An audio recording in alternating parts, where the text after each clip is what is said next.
It's Phil Lindemann with your Krystal 93 News at 4. A deadly crash on one of the busiest days of summer has closed westbound I-70 into Summit. State Patrol confirms a truck towing a camper collided with a semi-truck just east of the tunnels. It happened just after 1. The driver of the truck was killed, so was a dog inside. A small fire broke out and was quickly contained. The driver of the semi was uninjured. At that time, upwards of 3,000 cars every hour were traveling the tunnels. Thousands were sent back to Empire and Floyd Hill for detours adding 2 to 3 hours. About an hour after I-70 shut down, Highway 9 near Summit High School closed for a T-bone accident at the Swan Mountain intersection. That accident, it's now clear, and the road is open again.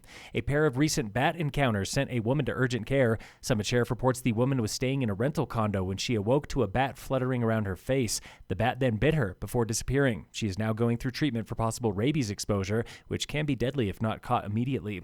At a different property near Breckenridge, a woman found a bat in her loft. This one did not bite anyone, but the woman was worried about guests. Animal control arrived and captured the bat, returning it to the wild without injury.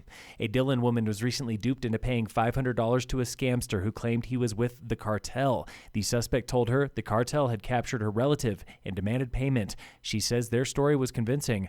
After paying up, though, she had second thoughts and reported the call to authorities. Her $500, it's likely gone for good.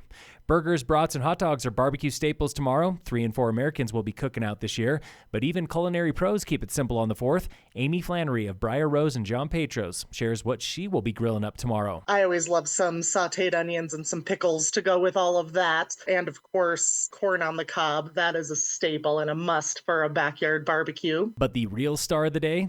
It's what's in your glass. I love our new Valpolicella Classico that we're serving over at John Pietro. It's a nice red wine, but it's bright, it's fresh, it's fruity, it's lighter in body. It'll go so great with all of your barbecued meats and the spread that you'll have out there. Flannery and Briar Rose join other Breck favorites next Thursday for a creative and culinary affair. It is a new food and art fundraiser for Breck Create, held downtown at the Ridge Street Arts District. Tickets still available.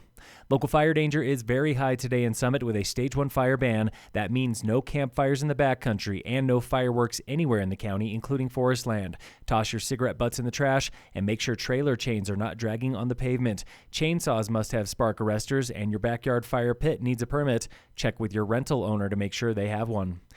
In sports, the Rockies are still playing the Astros, and in local sports, today on the Warmup, local Nordic ski legend John Kremmelmeyer, JK, is keeping it humble. There's a saying, it takes a village to raise a kid. And to be honest with you, it takes the same village and community to support myself or a program or an athlete. JK's career as a coach, teacher, and mentor is 50 years in the making. It started just down the hill in Golden. Mostly I skied at Winter Park and A Basin and Loveland just because they were closer. JK went to college on a wrestling scholarship. He even coached wrestling when he got his first job teaching English at Summit High. I knew I wanted to be in the mountains. I've always, admired the serenity of this county. Eventually, one thing led to another, and his good friend John Dayton of Breck Nordic Center asked him to coach the high school team.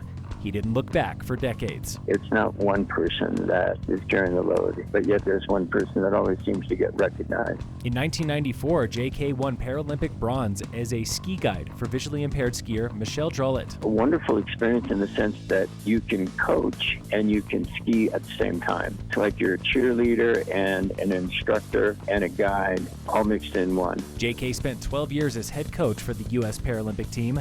4 years ago, he lost his foot to a blood clot. And it gave me time to reflect about being grateful for each breath and for each day. Now, the next chapter for humble JK. He joins the class of 2025 at the Colorado Snowsports Hall of Fame. I'm honored to be recognized, but to be honest with you, the recognition really should go to so many other people. On that short list, Gary Giberson, Zeke Stedeklik, Scott Peterson, Gene Dayton, Sandy Metzger, and Scotty Peterson.